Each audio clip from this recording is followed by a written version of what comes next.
Welcome to Too Fond of Books. My name is Janelle, and in this video, I am going to show you the Christmas mysteries that I found while I was scouring my local library.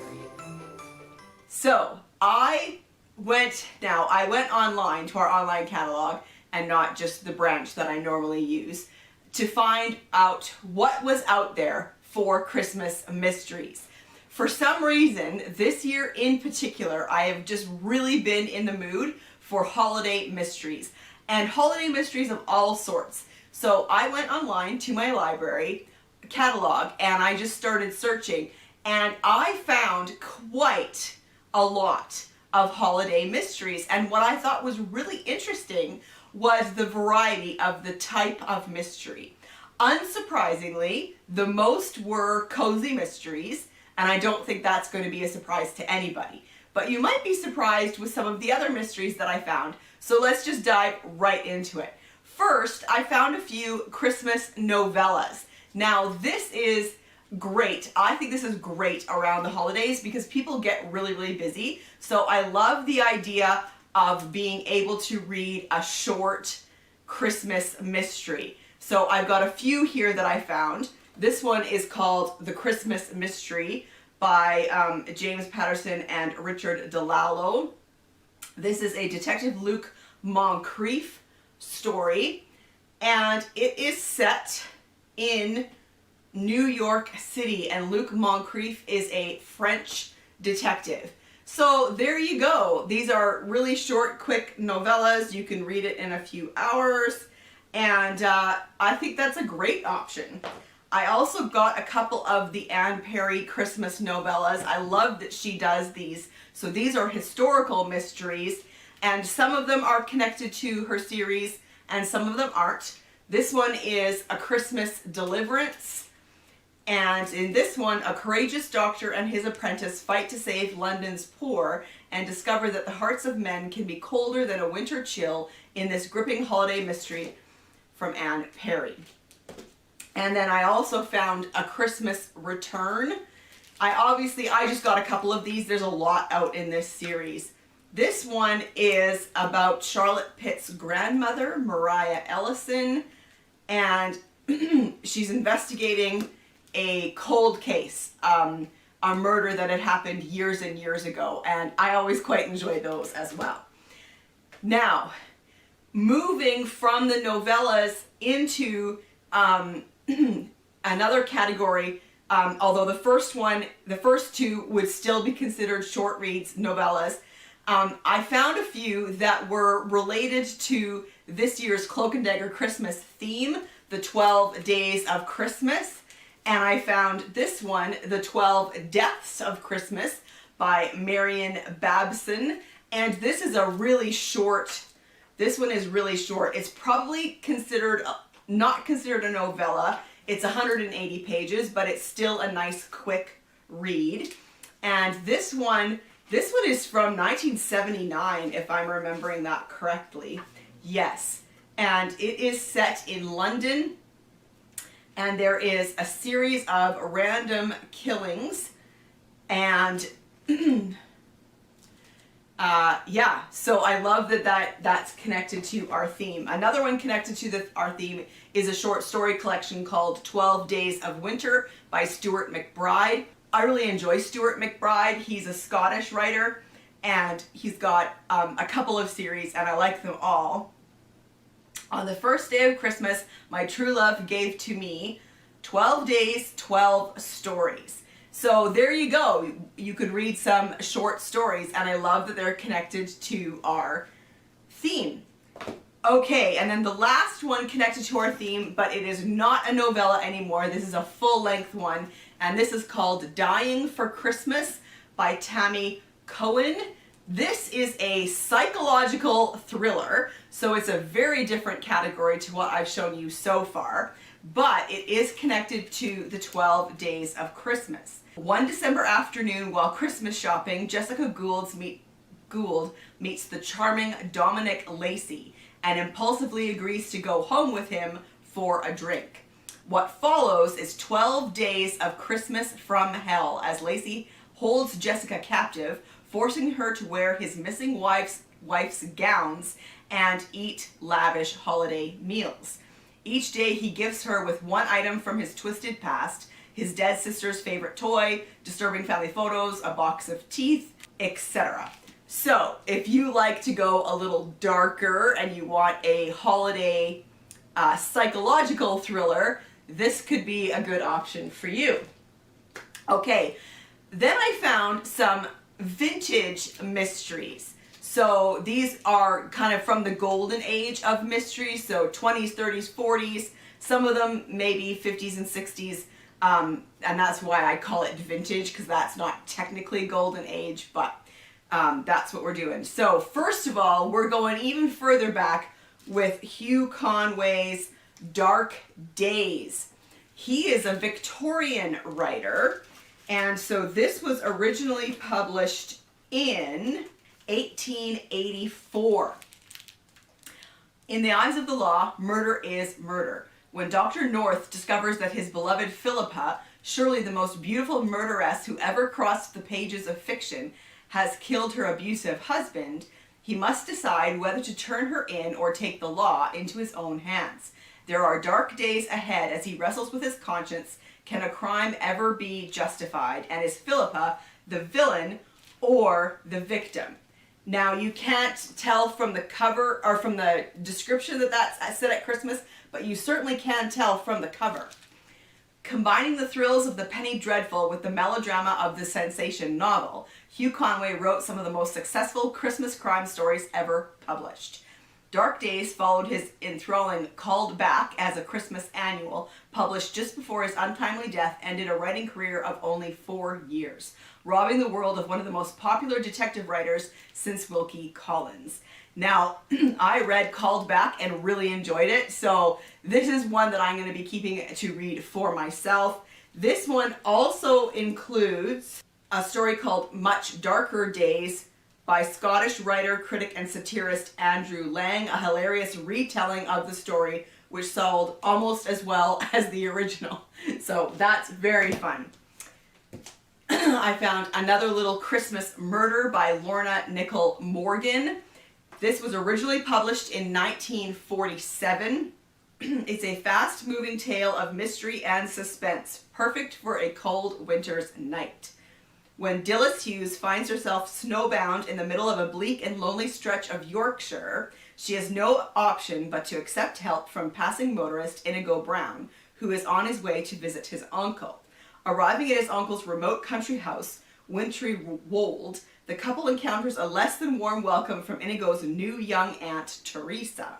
Why is she reluctant to let Inigo see his uncle, and is he really as ill as they are told?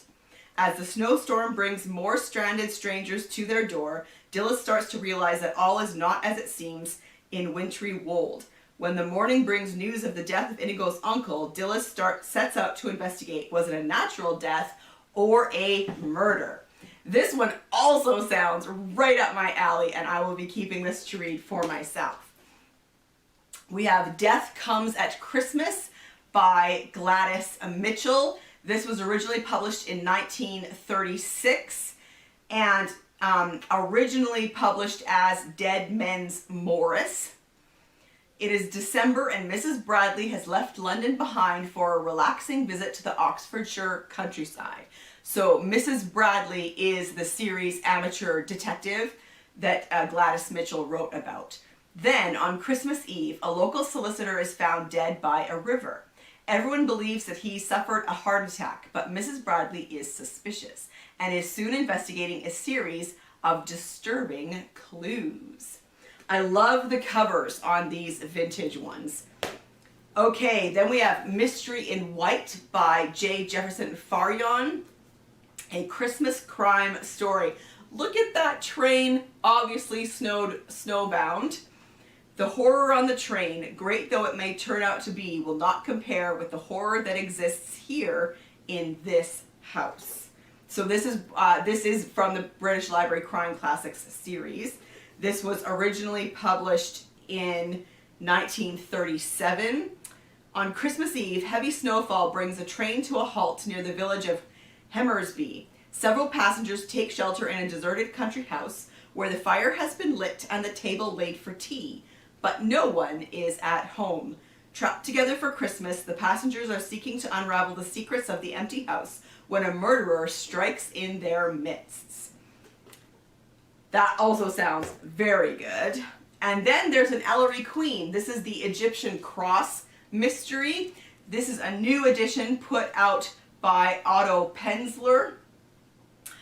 This was originally published in 1932, so it's one of the early Ellery Queens, which really have that golden age feel, even though they're published in the United States. And it has the challenge to the reader, which I love. So towards the end of the story, once all the clues have been laid out for the reader that they would need to solve the crime for themselves, there is a chapter interjected into the story titled A Challenge to the Reader, where Ellery Queen challenges the reader to solve the crime before he reveals it in the following chapters. So I think that is a lot of fun. Crucifixion on Christmas Day. That's what the newspapers report when a small town school teacher is found dead, beheaded, and tied to a T-shaped cross on December 25th. Yikes. It's a murder bizarre enough to pique Ellery Queen's interest and intriguing enough to lure him to the West Virginia village where it occurred to take a closer look. But when he gets there, he finds that there's not enough evidence available to solve the crime. The Yuletide gore is a distant memory when the next such murder occurs, this time on Long Island. When Queen learns that the sun-worshipping nudist cult he encountered down south has recently relocated to the area, it becomes clear that the group and the killings must be intertwined. Okay, yikers. That sounds good though. Okay, then I found a few translated mysteries, and I thought I would share these because these could be options for you for Cloak and Dagger Christmas for the 3 French hens prompt. Most of these are translated works, and some of them are just, in a different country from your own. The first one is called By My Hand by Maurizio de Giovanni. The Christmas of Commissario, I knew I would get it eventually, Ricciardi. It's been translated from the Italian by Anthony Sugar. And this is actually, I think, historical mystery. Commissario Ricciardi sees and hears the final seconds in the lives of those who have suffered violent deaths. This gift makes him a brilliant investigator, but it is also a curse, isolating him from his colleagues and straining friendships. Ricciardi is a tortured loner who keeps company with the dead as much as with the living. Oh, this might not be historical. As Naples prepares for its holiday celebrations, behind the facade of order and happiness imposed by the fascist regime, oh, maybe it is, lurks poverty and desperation. In a luxurious apartment on the Mergellini beach, far from the anguish of Naples' poor neighborhoods, lie the bodies of a fascist military officer and his wife. A statuette of San Giuseppe, patron saint of workers, lies in pieces on the floor near their bodies. At the scene of the crime, Ricciardi listens to the enigmatic last words of the couple. With his partner, Brigadier Raphael Maioni, Ricciardi will trace a wide and frenetic arc through the streets of Naples in order to uncover the truth. That sounds really interesting. So I'm not entirely sure about this one, if it's historical or not. Sorry. We have When It Grows Dark by Jorn Lier Horst. This is translated from the Norwegian by Anne Bruce. A letter from the dead could solve Wisting's coldest case. Stavern, 1983. Christmas is approaching, and an ambitious young policeman named William Wisting has just become the father of twins. Edged off of a robbery investigation by more experienced officers, he is soon on a less prestigious case. In a dilapidated barn stands a forgotten bullet-riddled car. How long has it been there, and what happened to the driver? This is the case that shaped William Wisting as a policeman, with a resolution 33 years in the future. What I found really helpful here is this is apparently a long-running series, and there's a brief synopsis in the front that is helpful if this is the first that you are reading. So you could just pick this up and be confident. So there's this part here that tells you about William Wisting, the type of investigator that he is, and catches you up so that you can read this story with confidence. And I think that's really cool. Okay, we also have a Noel killing by M.L. Longworth. This is set in Provence, but it has not been translated. This is part of the Verlac series. Christmas time in the south of France is as beautiful as ever, but when a shady local businessman drops dead in the middle of the festivities, Verlac and Bonnet must solve the case while keeping the holiday spirit alive. I've never read any of this series, but I'm going to start with this one and just see what I think of the characters and the writing. And then last but not least, we have Present Darkness by Malla Nunn, an Emmanuel Cooper mystery. This was brand new to me. 5 days before Christmas, Detective Sergeant Emmanuel Cooper sits at his desk in the Johannesburg Major Crimes Squad, ready for his holiday in Mozambique. A call comes in. A respectable white couple has been assaulted and left for dead in their bedroom. The couple's teenage daughter identifies the attacker as Aaron Shabalala, the youngest son of Zulu Detective Constable Samuel Shabalala, Cooper's best friend and a man to whom he owes his life. The detective branch isn't interested in evidence that might contradict their star witness's story, especially so close to the holidays. Determined to ensure justice for Aaron, Cooper, Shabalala, and their trusted friend, Dr. Daniel Zweigman, hunt for the truth. Their investigation uncovers a violent world of Sophiatown gangs, thieves, and corrupt government officials who will do anything to keep their dark world intact. The author was born in Swaziland, Southern Africa, and currently lives in Sydney, Australia. So that sounds great. Okay, let's move on to some police procedurals that I found. These are, of course, mysteries where a detective is the main character.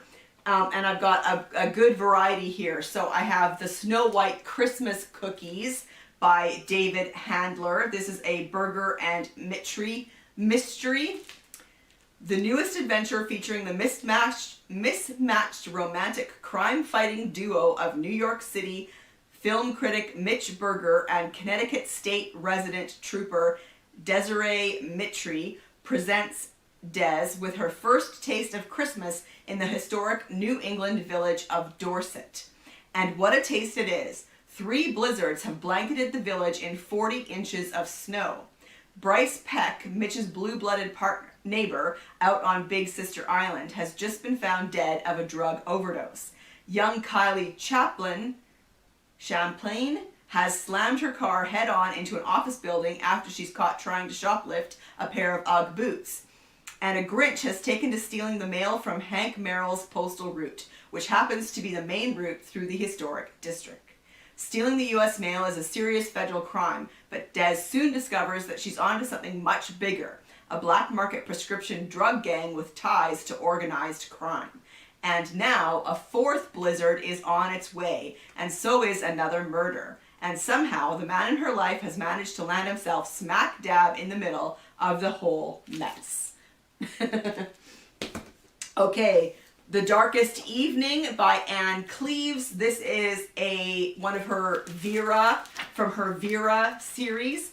DCI Vera Stanhope returns in The Darkest Evening, the 9th novel in the popular series. Driving home during a swirling blizzard, Vera Stanhope's only thought is to get there quickly. But the snow is so heavy she becomes disoriented and loses her way.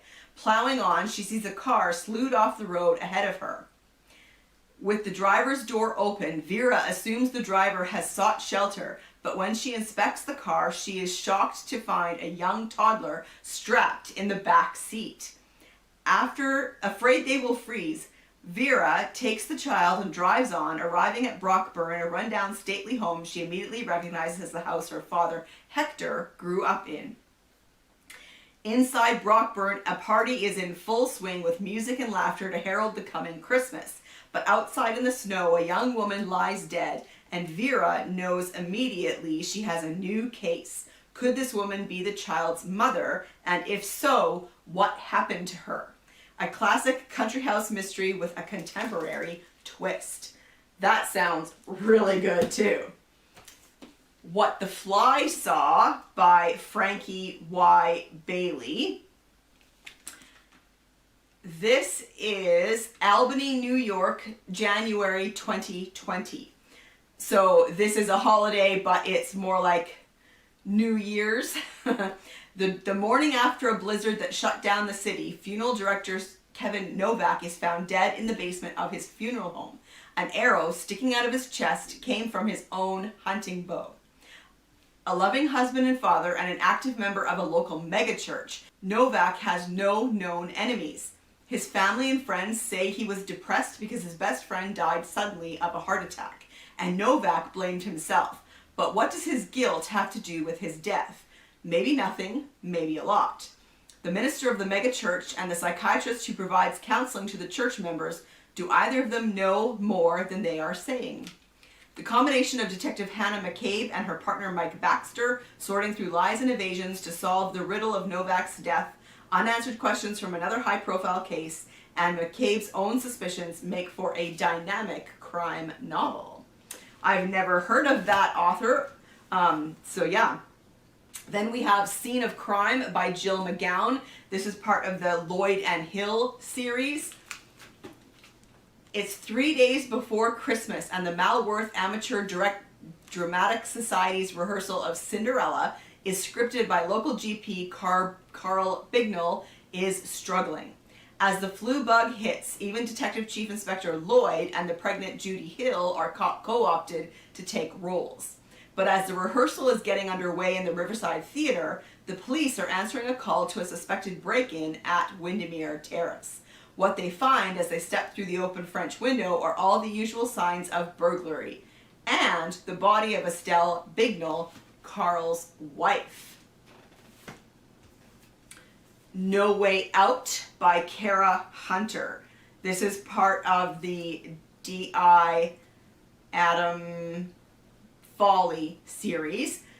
It is set in Oxford. The Christmas holidays and two children have just been pulled from the wreckage of their burning home in North Oxford. The toddler is dead and his brother is fighting for his life. Why were they left in the house alone? Where is their mother and why is their father not answering his phone? Then new evidence is uncovered and D.I. Foley's worst nightmare comes true because this fire wasn't an accident. Bum, bum, bum. Okay, then I have a few that are, I would call them police procedural adjacent. All right, this is The Well of Ice by Andrea Carter. This is an Inishowen, part of the Inishowen series. December on the Inishowen Peninsula in County Donegal, and solicitor Benedicta Ben O'Keefe is working flat out before the Christmas holidays. So this is set in Ireland, and the main character is a solicitor. While on a trip to Dublin to visit her parents, she runs into Luke Kirby, the man who killed her sister, freshly released from jail. On the surface, he appears remorseful, conciliatory even, but his comment as she walks away makes her realize he is as evil as ever.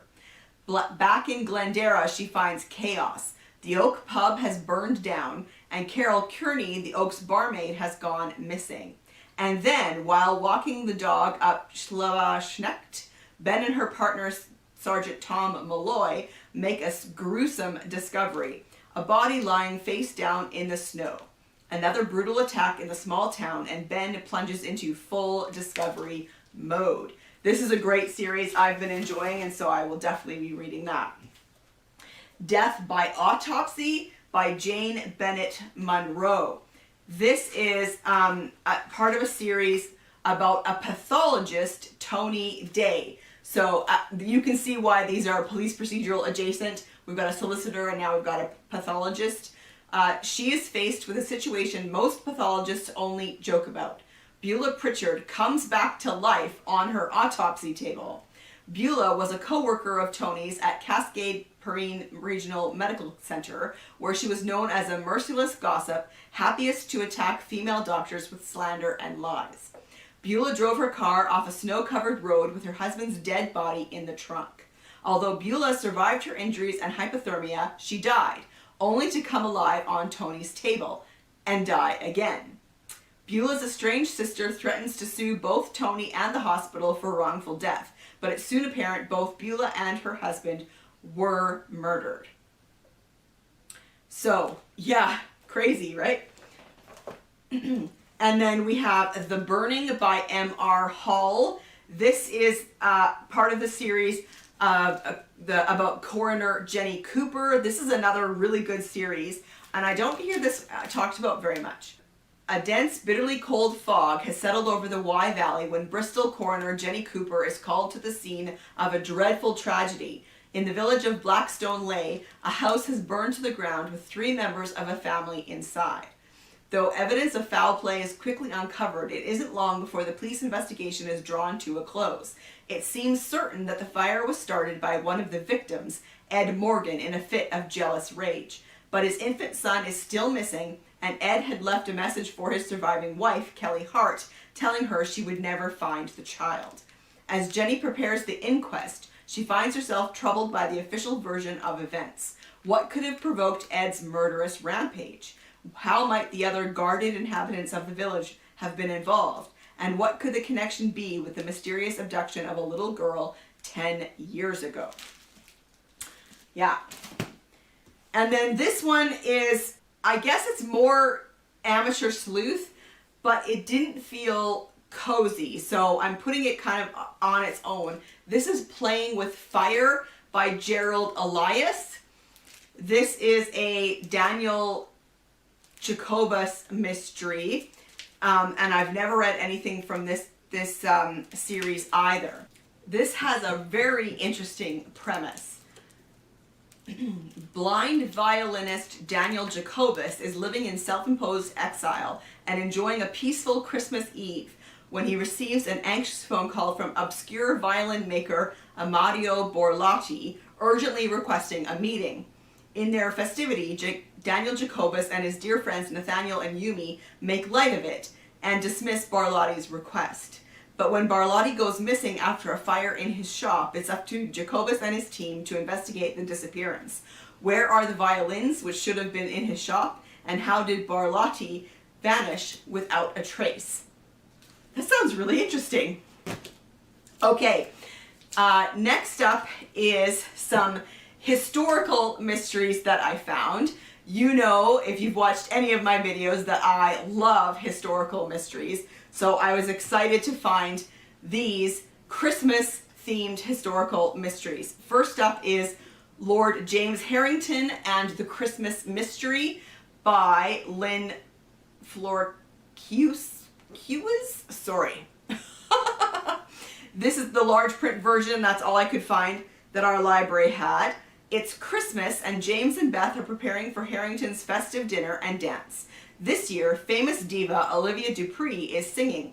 A wedding is taking place, and they're hosting a reunion of pals, ex-army comrades from the Great War. When Olivia falls ill and claims she has been poisoned, James puts his sleuthing hat on, but things take a sinister turn when a further attack occurs. What links the 2 victims? James must race against time to stop multiple murders from taking place. That sounds great. And then we have The State Counselor by Boris Akunin. This is one of his Fandorin series. Now, I could have put this in the category of a translated mystery because this has been translated from the Russian by Andrew Broomfield, but it is also historical, so I chose to put it here. Let's see. Russia, 1891. The new Governor General of Siberia has been secreted away on a train from St. Petersburg to Moscow. A blizzard rages outside as a mustached official climbs aboard just outside the city. With his trademark stutter, he introduces himself as State Councilor Erast Fandorin. He then thrusts a dagger inscribed with the initials CG into the Governor General's heart and, tearing off his mustache, escapes out the carriage window. The head of the Department of Security soon shows up at the real Van Doren's door and arrests him for murder. The only way to save his reputation is to find the leader of the dangerous group that goes by those initials and the government mole who is feeding CG information. Whew, that one sounds really good. I will be reading that one. This is Jane and the 12 Days of Christmas by Stephanie Barron. This is part of her Jane Austen series. I tried reading the first book in this series because I love the idea of Jane Austen as an investigator, as an amateur sleuth, but I could not get on with how it was written. That first book in the series was written in diary entries. The whole thing was diary entries, but they were not written like diary entries. It felt like I was just reading a story, and that annoyed me so much that I stopped reading it. Well, I got this from the library to check, and they are no longer written, at least this one's not, written as diary entries. It's just written as a story. So I thought I would give it another shot with this one. And of course, this one fits with the theme of Cloak and Dagger Christmas because it is the 12 Days of Christmas. And you could use it for the prompt of 5 gold rings because it has some lovely gold foil on it.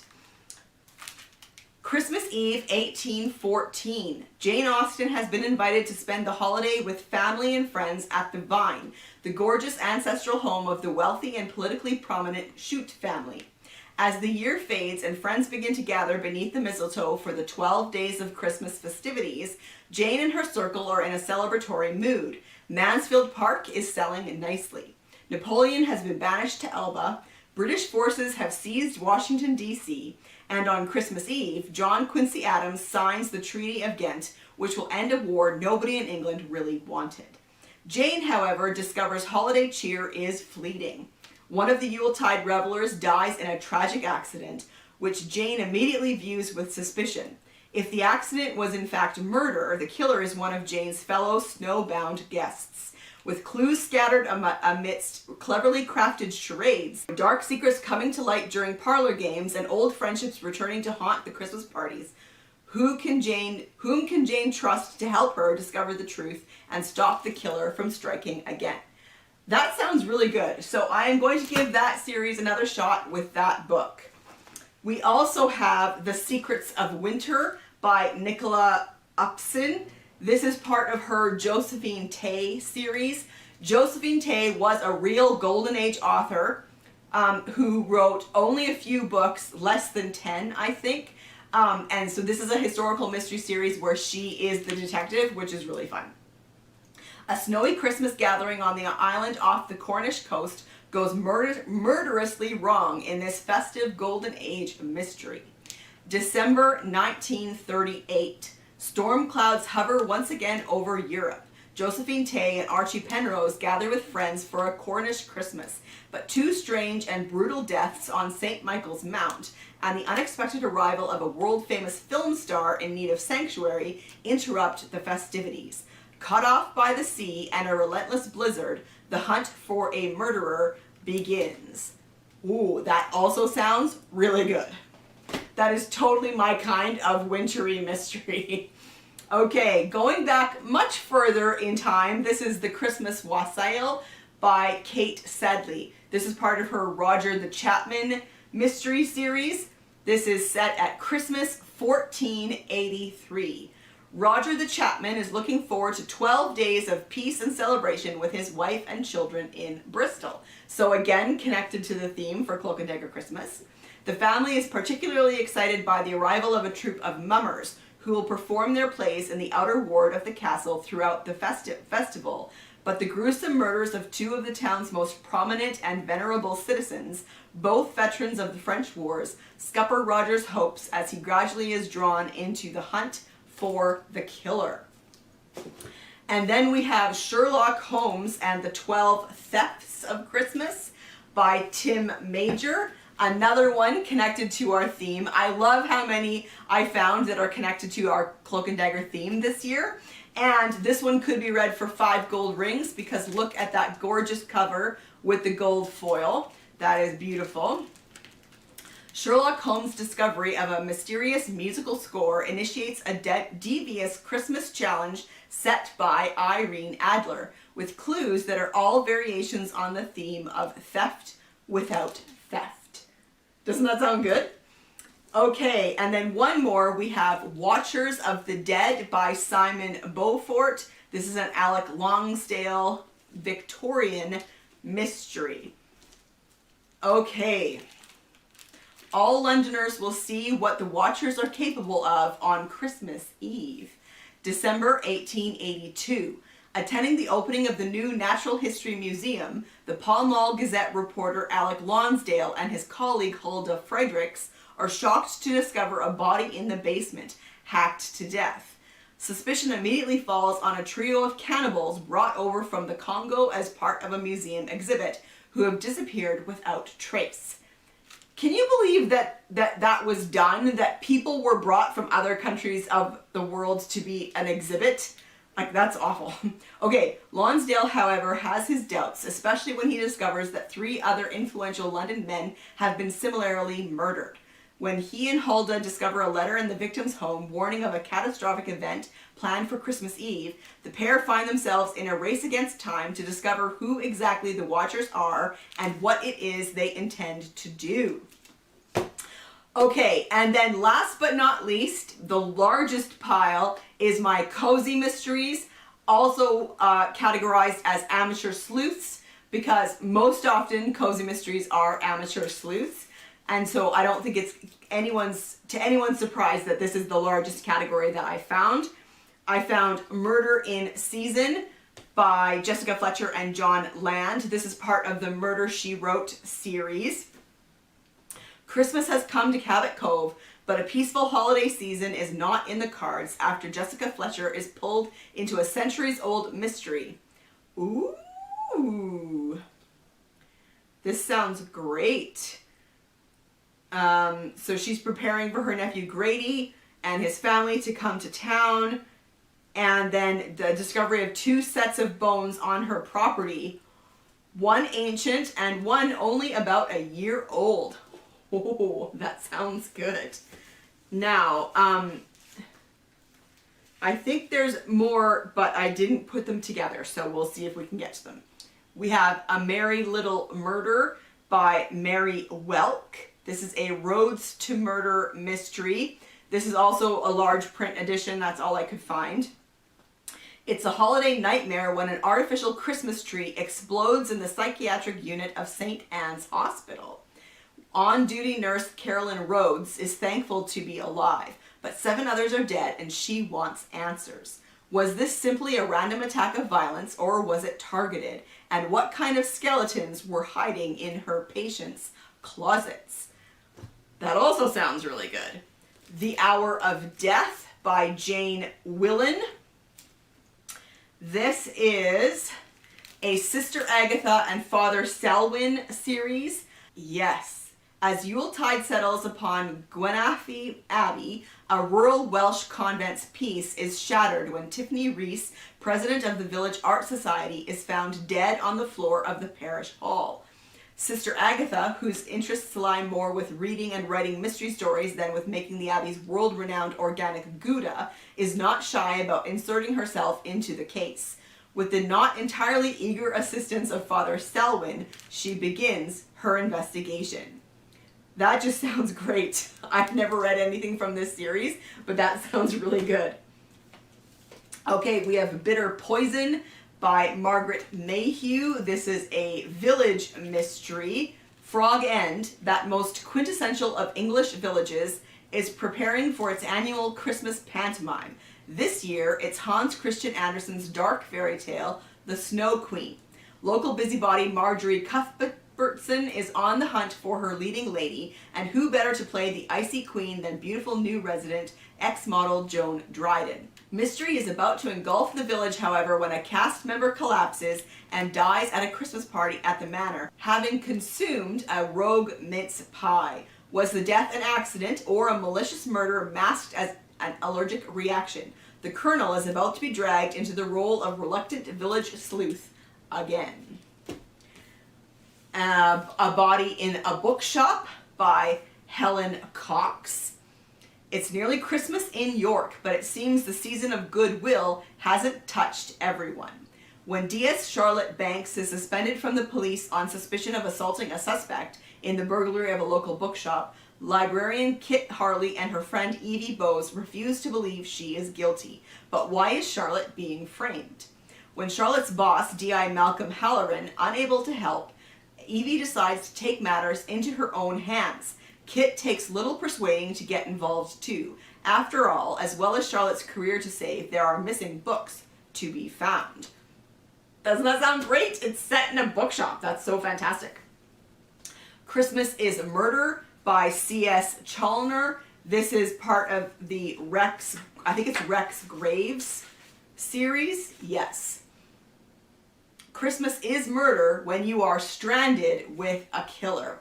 Not even a blizzard can keep Rex Graves away from Swanmere Manor, a secluded Victorian hotel in the English countryside owned by the eccentric Dahlia Smithings. But instead of Christmas cheer, the local barrister finds a dead guest. Was it a stroke that killed old Mr. Laundry, or an almond tart laced with poison? When more guests die, all hopes for a jolly holiday are dashed. Snowbound and terrified, no one can escape the cold-blooded killer.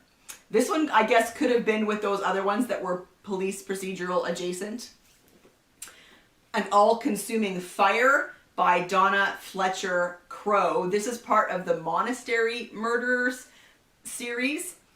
A Christmas wedding in a monastery. What could be more idyllic? And Felicity has never been happier in spite of her overbearing mother, who wants to turn the whole event into a royal affair, and Anthony's worries over the television series on the English mystics that he is narrating. Then Felicity takes on responsibility for directing an Epiphany pageant on Kirkthorpe's wayward youth. At least most of the vexing disruptions occurring on the filming locations are miles away from the community of the Transfiguration, until the threats move closer, close enough to threaten Felicity's life. Will the murderer stalking the Yorkshire moors shatter the joy of Felicity and Antony's Christmas wedding? Ooh. The Shooting in the Shop by Simon Brett. This is part of the Feathering series. Carol Seaton hates Christmas. It all seems rather a waste of time. So when her neighbor and best friend Jude drags her along to go shopping at a local store called Gallimaufry, she can feel her inner Scrooge knocking. But the sales are on and even Carol can't resist a bargain. Then, a few days later, Gallimaufry is burnt down and a body is discovered in the ashes. It seems like a tragic accident, but no one can die of natural causes when a gun is discovered. Aunt Dimity and the Heart of Gold by Nancy Atherton. It's almost Christmas in the small English village of Finch, and everyone is sick. Though many of the villagers regretfully decline their invitation to Emma Harris's annual Christmas bash, Laurie Shepherd has no intention of missing it. When the winter weather takes a turn for the worst, the guest agrees to stay the night. There's a general merriment as the Christmas party becomes a pajama party, until a car appears in the winding driveway and promptly slides off the slick pavement and into a ditch. Matilda Tilly Trout, a lost and scatterbrained middle-aged woman, is mercifully unhurt and invited to join. While she catches her breath, Emma asks her other guests if they would like a tour of the manor, including an odd room that puzzles her. Several guests put forth guesses as to its purpose, but it's Tilly who correctly identifies the room as a chapel. Placing a palm on one of the ornately carved panels, Tilly finds a hidden compartment concealing a pile of glittering treasure, including an exquisitely decorated heart made of solid gold. Where did it come from? And why does it look so different from everything else in the chapel? Why didn't Emma even know about this hidden compartment in her own home until now? And how did Tilly? Doesn't that sound great? A Season for Murder by Anne Granger. This is part of the Mitchell and Markby Village series. And I think this is the second one in the series, so you could easily start here. It is with some trepidation that Meredith Mitchell returns to the Cotswolds. The Bamford district holds memories that, to put it generously, are bittersweet, and Christmas is a difficult time to find oneself a relative stranger in a new area. Yet she receives a kindly welcome from her cleaning lady, Mrs. Brissett, from her old acquaintance, Chief Inspector Markby, and from her new neighbor, Harriet Needham, a striking redhead with whom Meredith immediately feels a certain kinship, albeit one tinged with envy. However, Meredith has barely got to know her neighbor when Harriet is involved in a shocking and fatal accident at the Boxing Day hunt. Snow Angel by J.J. Marsh. Old secrets, new lies. Love is a driving passion, so is hate. December in a small Devonshire village is the perfect time for a Yuletide festival, a Narnian wedding, or a murder. Now retired, Beatrice is working on a book, planning a wedding, and pretending she doesn't miss the cut and thrust of Scotland Yard. When a local celebrity dies in suspicious circumstances, Matthew encourages Beatrice to do some private investigating. Her inquiries reveal more than predicted, and she discovers even her nearest and dearest are capable of deceit. A snowstorm hits the village, and Beatrice chases a lead, throwing everyone's plans into disarray and threatening lies. The ancient forest conceals a primeval web of complex loyalties and lethal bonds. Angels protect their friends, but destroy their enemies. Yeah. Okay. There's 2 for 1 in this Murder, She Wrote omnibus. Murder Never Takes a Holiday. We've got Manhattans and Murder and a little Yuletide Murder. This is by Jessica Fletcher and Donald Bain. Manhattans and Murder. Jessica Fletcher's new book tour brings her to New York for Christmas, but she learns that Manhattan can be murder when she sees notorious Cabot Cove crook Waldo Morse, now playing a sidewalk Santa. She agrees to meet him the next day, but when Jessica shows up, she instead witnesses a murder. And then a little Yuletide Murder. When Cabot Cove local Rory Brent is found shot to death on his farm, everyone assumes the culprit is Brent's longtime enemy, Jake Walther, the meanest man in town. Jake is crazy as a coot, sour as green apples, and bad-tempered as a cat with its tail caught in a screen door. But Jessica Fletcher soon uncovers evidence that makes her believe the sheriff has arrested the wrong person. Okay, just a few more. This is Written in Blood by Annie Dalton, an Oxford dog walker's mystery. Shortly before Christmas, Professor James Lowell is found brutally attacked in his rooms at Walsingham College, where Anna Hopkins works as an administrator.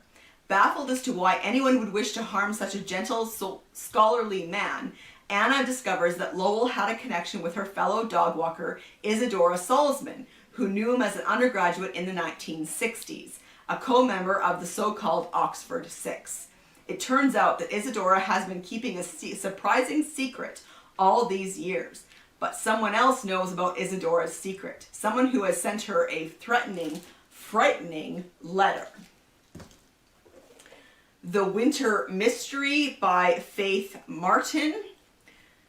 Meet Jenny Starling, traveling cook and reluctant amateur detective.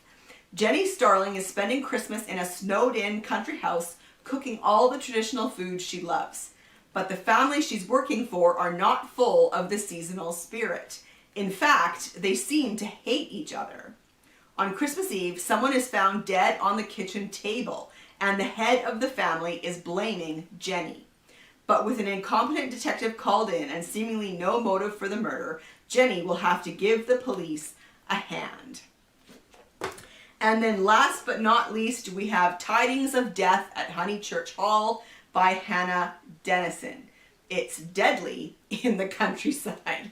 This is part of the Honeychurch Hall series. Mistletoe and Murder at Honeychurch Hall. It's 10 days before Christmas at Honeychurch Hall, and Cat Stanford has persuaded the Earl of Grenville to open the museum room to the villagers in an effort to raise money for rooftop repairs.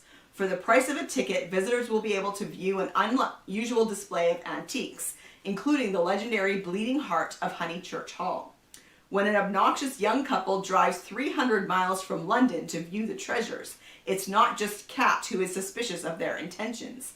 Mr. Chips, this estate's feisty Jack Russell, makes his feelings plain by taking a bite out of the man's trousers. But then a suit of armor inexplicably falls on the ancient butler, killing him, and a second body is found at a nearby quarry. Kate soon becomes entangled in a world of feuds and jealousies, finally encountering a cold-blooded killer who will stop at nothing to keep the past at bay. You could use this one for Cloak and Dagger Christmas for the 10 Lords a-Leaping prompt because it has nobility in it. There you have it. I scoured my library for holiday mysteries and this is what I found. What do you think? Do any of these strike your fancy? Do you want to see if you can snatch up a copy to read during this holiday season? Let me know in the comment section down below if you enjoy reading holiday mysteries during the holidays. And I will see you for another video soon.